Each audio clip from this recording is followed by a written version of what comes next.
And thank you for coming back, guys. My name is Justin. This is Season 2, Episode 2 of Alpine Park. Today we're going to be working on the station building for the impulse coaster that we built last episode. Eventually, at some point in this episode, we will get to that POV first-person ride and check out everything that we have done so far. When it came to building this station building, I wanted to stick to the general theme that we had running in our park so far, at least on this side of the park. It's tended to lean more turn of the century, gold rush era, and so I wanted to stick with that. The last one was Gold Striker, so this coaster is going to be named Miners Run. And with that, I wanted to keep the building looking more rustic. Something that has been there for quite a while, has deteriorated over time, but of course this is a new build, so fresh build looking rustic. As you can see, and maybe you spotted in the end of the last episode, we ended up going with the blue and orange color scheme for our track.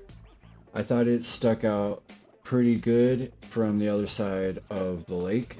You got a good view of it. It didn't get blocked by the Ferris wheel, and you can see it, and it screams, "Come ride me," as soon as you enter the park.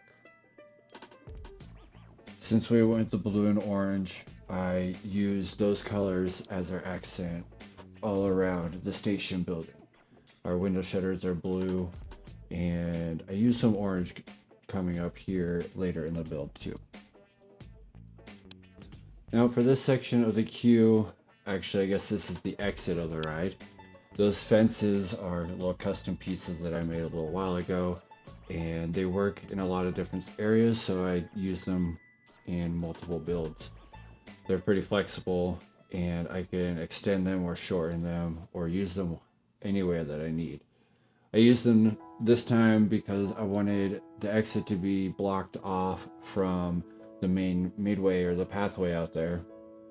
I like the rides that hide all the experience from the path, and you have to enter the queue to experience it, ride the ride, and then when it continues out through the exit until you pop back out onto the main midway. You'll also notice, if you're paying attention, that these doors that I just put in open backwards. So I'll have to go in at some point and fix that.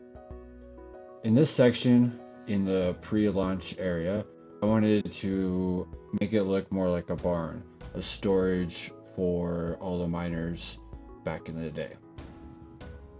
So obviously we had to include a bunch of chests and carts and shovels and pickaxes and things that you would find. You also may realize as this episode goes on that the buildings just kind of pop up, and I made that decision in editing because you all know how to add pieces together and build a generic building, so I didn't need to show you that. That is more important and entertaining to show you the decorations and what makes this ride unique. When I was putting this area together, I kept thinking, what would Silver Rat do? What would Rudy Rinkimmel do? You know, let's just fill it with a bunch of props. It's everywhere. I try to give the props that I use reason for being there, so they're not just thrown in willy-nilly.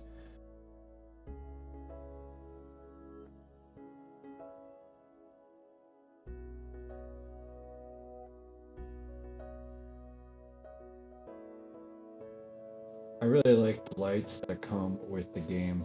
They really fit the scenery pretty well. I did put a bunch throughout this entry, or the pre-launch area, I guess. I just cut it out because it's kind of a lot of flying around. I did cut out a lot of the lights that I put in, but I did incorporate and include some of that in this video. And the last thing that I wanted to do while we were working in the barn here where the pre-launch area was to make the floor dirt as you would find in a barn. Now once the train gets out here outside of the barn in the launch area, I decided I needed to put some sort of roof on top of the cars because the queue is right there, and people are stupid and would want to throw stuff over the wall. So we have to cover it up. I thought this grate looked pretty good. Did the purpose. Still lets light in to the people on the roller coaster and keeps stuff out. Also, cool, because why not? Back on this side of the building, I'm going to fill in this little gap, and then we're going to put in some glass pieces. Even though the section of the queue here is rather short through the building, I didn't want it to feel too claustrophobic, so we let the light in through the top. Also, you can see inside the walkway here that we went ahead and we're going to put glass in the windows so that the people in the queue line can see the train as it goes through the pre-launch area and heads out the door to the launch.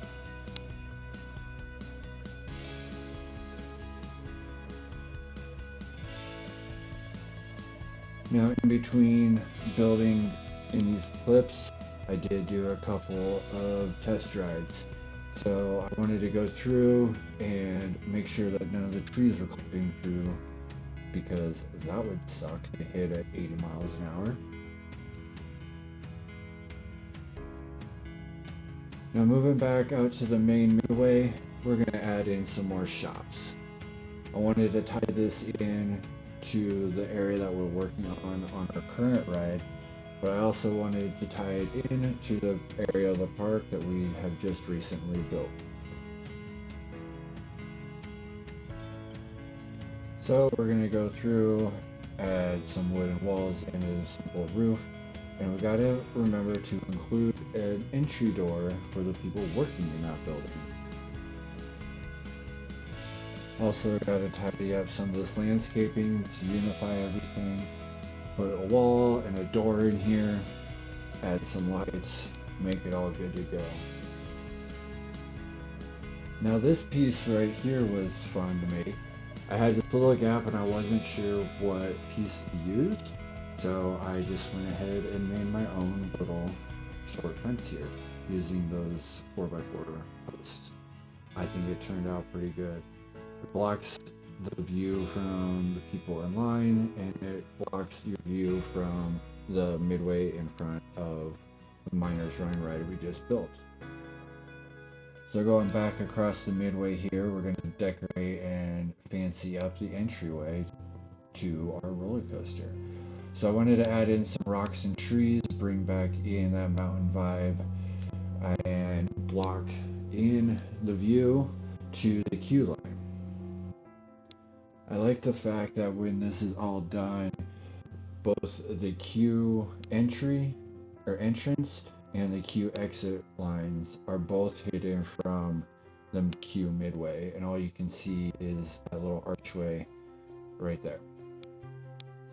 And of course, we got more dead space, so we have to fill it.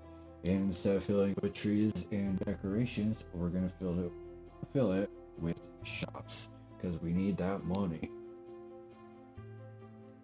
Now this building is also pretty simple, just like the one we just built on the other side, but we didn't have a lot of room for the building, so we had to keep it compact and fairly simple. But I think it does its job. It sticks with our theme that we got going on, and it blends in very nicely. That first building that you come across coming down from the exit of the ride is a photo hut, so you do get your pictures. And then as you come out, there's drinks and food waiting for you. We're going to jump back over here and add some more trees and bushes and rocks in. My overall goal for this build was to make it look like it was dropped into the forest or into the woods and worked around the trees and boulders and rocks that are already in place. I really love the features of this Planet Coaster game.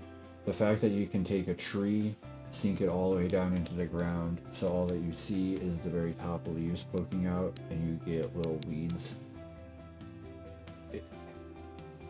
It makes it so that you can fill in any of these spaces any way that you want. So let's go ahead and finish up this building. Add some lights and some decorations. We want it to blend in, make it look like it's still part of the scenery and the coaster and the theme that we've got going on here. I like how these lights just sit here on the rock, make it look like they've maybe been there for a while, part of the area. I cut out a bunch of the lights that I put in because again it's a lot of flying around and it's hard to follow at night. But I do try to light up every area that people would be walking through because the lights at night in this game are beautiful. So now that the area is ready, we can take down our construction gates and let the people in. These are some light posts that I made earlier in this series, and not only do they work back there, but they work in this area just fine, so why not fill them out? Fill out the light, make it more welcoming, and blend in. So now that we got our coaster area built up, we have to link up our paths, and that left us with that unique little space that I thought would be perfect for a flat ride. We'll get back to that area either this episode or the next episode. Heading back up to our Midway for Miners Run, we're going to fill in this area. Made a little water fountain here and lots of scenery. I love playing with the different colors of plants and making different patterns. I don't want it to look too perfectly laid out, so I try to spread everything out and make it look random, even though it's not. We gotta go back in, add some more trees. I love it when your coaster flies past scenery or trees or anything close to the track because it makes it feel like you're going a lot faster than you are. And in reality, this ride launches, I want to say, at like 90 miles an hour, so you're already going pretty fast. So it's a pretty intense experience. Alright guys, if you have made it this far into the episode, I want to give you a big thank you. We're going to wrap this one up here real quick, and we're going to leave it with a walkthrough of the queue and what you've all been waiting for, the POV of Miners Run. Don't forget, if you like this episode, hit that like button, leave a comment if you feel so inclined, and don't forget the subscribe button and the little notification bell so you get updated on the next episode coming out soon. With that, I want to thank you one last time, and here is Miners Run.